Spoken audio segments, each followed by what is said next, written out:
శ్రీకాకుళం పిహెచ్సిలో అధికారుల వేధింపులు. అధిక పనిభారం తట్టుకోలేక స్టాఫ్ నర్స్ అనిత ఆత్మహత్య యత్నం చేసిన ఘటన కలకలం రేపింది. గత 4 ఏళ్లుగా అక్కడ విధులు నిర్వహిస్తున్న అనిత 4 నెలలుగా తీవ్ర ఒత్తిడికి గురైనట్లు తెలుస్తుంది. రాత్రి పగలు విరామం లేకుండా డ్యూటీలు చేయించడంతో మానసికంగా కుంగిపోయిన అనిత శుక్రవారం రాత్రి నిద్రమాత్రలు మింగి అపస్మారక స్థితిలోకి వెళ్లారు.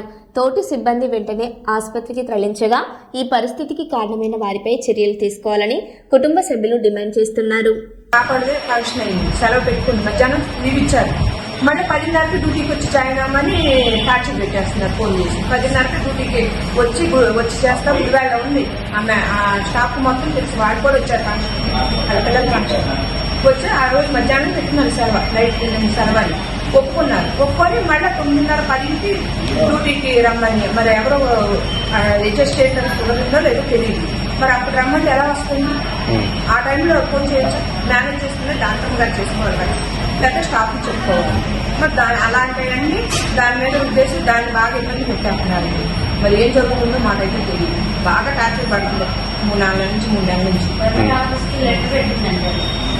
అన్నీ పెడితే నేను ఇబ్బంది పడుతున్నానంటే డాక్టర్ పెడుతున్నాను, లేట్గా వస్తున్నా అది రకాలు చూడండి. తేడా ఉంటే అది ఏడే తప్పు, ఇదే తప్పని కార్యక్రమం 7 పేపర్లో రాసి సొంతంగా రాసి అటు ఫోటో స్టాట్ ఇచ్చి ఫోటో స్టాట్ డాక్టర్కి ఇచ్చి వచ్చిన రాసి ఏమో బందర్ తీసుకెళ్లి ఆఫీస్లో ఇచ్చిందంట. ఆఫీస్లో ఇస్తే వాళ్ళు తీసుకున్నారంట. ఇద్దరు ఉన్నారంట. మరి వాళ్ళ పేరు నాకు తెలియదు. వాళ్ళిద్దరికి తెలుసు అంట ఇచ్చిన వస్తే అక్కడ సబ్మిట్ చేసి వచ్చింది. వచ్చాక 1 రోజు దాని డ్యూటీ అది చేసుకుంది.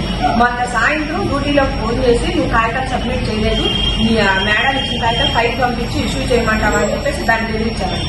ఆ టెన్షన్లో నిన్న పొద్దున్నే వెళ్ళారు. మొగుడు వెళ్ళాను ఇద్దరు బందరు వెళ్ళి మరి అక్కడ ఏం జరుగుతుంది నేను అడగలేదు. మరి అక్కడ ఏం జరుగుతుందో ఏం సమస్యలు వచ్చినాయో తెలియదు.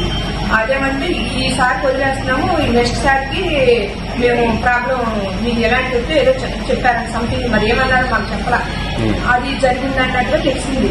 ఇంకా ఆ కాలంగా ఆ డ్యూటీలోకి వెళ్తేనే డ్యూటీలో అడ్జస్ట్ చేయలేదు. ఇంకా అది ఇది టార్చర్ పెట్టుకొని ఆ పాప మెంటల్ టార్చర్ అయిపోయింది. బాగా ఇబ్బంది పడిపోయింది. ఇంటికి వెళ్తే ఇంటికి వెళ్ళారు. ఇప్పుడు నా 9 నెలల పిల్లడికి ఎన్నులో నీరు తీశారండి.